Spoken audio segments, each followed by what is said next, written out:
tal? Buenas tardes, estudiantes de dinámica. Seguimos con el tema análisis y movimiento dependiente de partículas.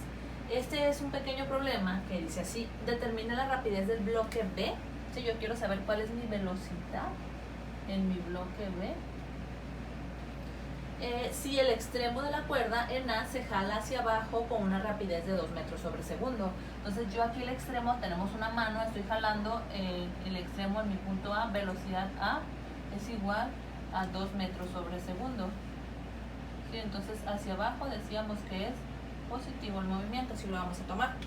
Entonces queremos saber cuál es mi velocidad en el punto B, sabiendo o conociendo el valor de mi velocidad A de 2 metros sobre segundo. Entonces aquí el dibujo está un poco pequeño. Yo espero que en el anexo que les voy a dar se vea más claro. Traté de hacerlo lo mejor que pude. Entonces, si se fijan, tenemos aquí un sistema de poleas, nuestro plano de referencia, ¿sí? Hacia donde van a estar las longitudes. Tenemos diferentes poleas. Lo que les decía, como mi polea está en función del punto E, por ejemplo, a cómo se mueva mi punto E, se va a mover mi punto B.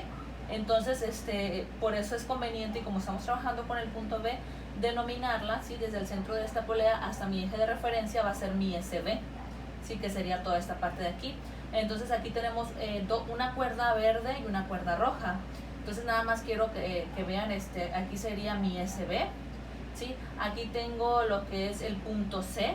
Entonces de mi plano de referencia al punto C sería mi longitud SC. Independientemente de este gancho, sigue una longitud o un desplazamiento que va a estar en función de cómo se están moviendo las poleas. Entonces por eso es SC, es desde el punto hasta el eje de referencia. Entonces aquí tenemos SB, e igual no importa si tiene el gancho o no. Y en este caso, ¿qué nos falta? El punto A, aquí estaría, ese es como aleatorio. Entonces es desde donde se pone la mano, ¿sí? Hasta el eje de referencia va a ser mi punto A. Entonces, como tenemos dos cuerdas, van a ser dos ecuaciones. Entonces mi ecuación verde, ¿sí?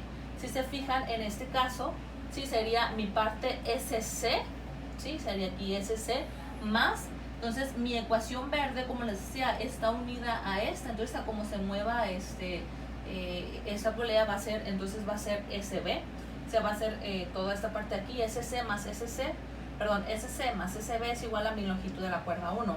Para la cuerda roja, ¿sí? Entonces son esta y esa.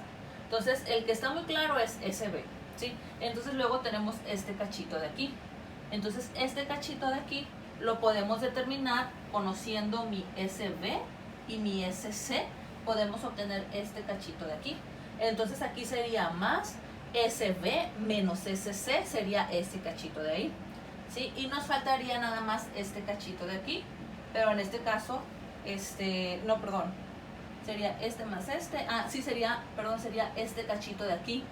Entonces, sí, como en realidad mi punto A lo estoy tomando al eje de referencia, entonces tendría que ser mi SA menos la SC y sería este cachito de aquí.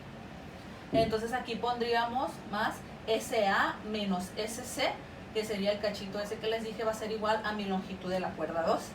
Entonces ya tenemos las dos ecuaciones. Entonces derivando la primera, ¿sí? Entonces la primera sería, derivando la primera sería velocidad C más velocidad B es igual a 0. Entonces quiere decir que mi velocidad B es igual a menos velocidad C.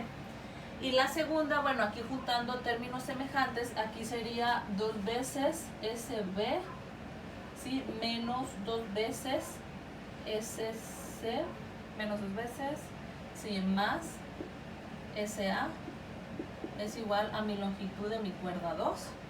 ¿Sí? Entonces la primera derivada sería 2 veces velocidad B menos 2 veces velocidad C más velocidad A es igual a 0. ¿Sí?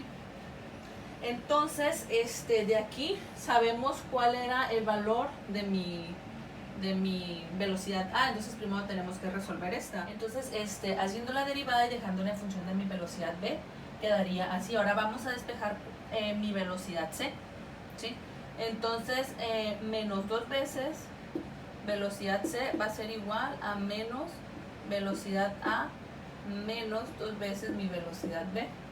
Entonces mi velocidad C nos quedaría así, Entonces aquí sería menos, sustituyendo cuánto vale mi velocidad v aquí, como queremos obtener 2 veces velocidad c, es igual a menos velocidad a menos 2 veces, en este caso menos velocidad c. ¿Sí? Entonces menos 2 veces velocidad c es igual a menos velocidad a más 2 veces velocidad c. ¿Sí? Entonces aquí estamos despejando para c, entonces aquí vamos a pasar de aquel lado la velocidad a y nos quedaría que velocidad a es igual, me traigo para acá el 2 veces, que se daría 2 veces velocidad c más 2 veces velocidad c, entonces aquí sería 4 velocidad c es igual a velocidad a, entonces velocidad c sería igual a velocidad a entre 4, mi velocidad a es 2 metros sobre segundo, 2 metros sobre segundo entre 4, mi velocidad c sería igual a 0.5 metros sobre segundo, como es positivo sabemos que va a ser hacia abajo, entonces mi velocidad en el punto c va a ser 0.5 metros sobre segundo, como ya tengo velocidad c, ¿sí? Entonces ya puedo sustituir cuánto vale mi velocidad b, va a ser igual a menos mi velocidad c, entonces la velocidad b va a ser igual a menos 0.5 metros sobre segundo, por lo tanto mi velocidad c, como es negativa, va a ir hacia arriba respecto a la indicación de mi velocidad a. Entonces tomo hacia abajo que es positivo, entonces como me sale negativo, quiere decir que cuando yo estoy jalando en el punto A, este punto B se está moviendo a 0.5 metros sobre segundo hacia arriba.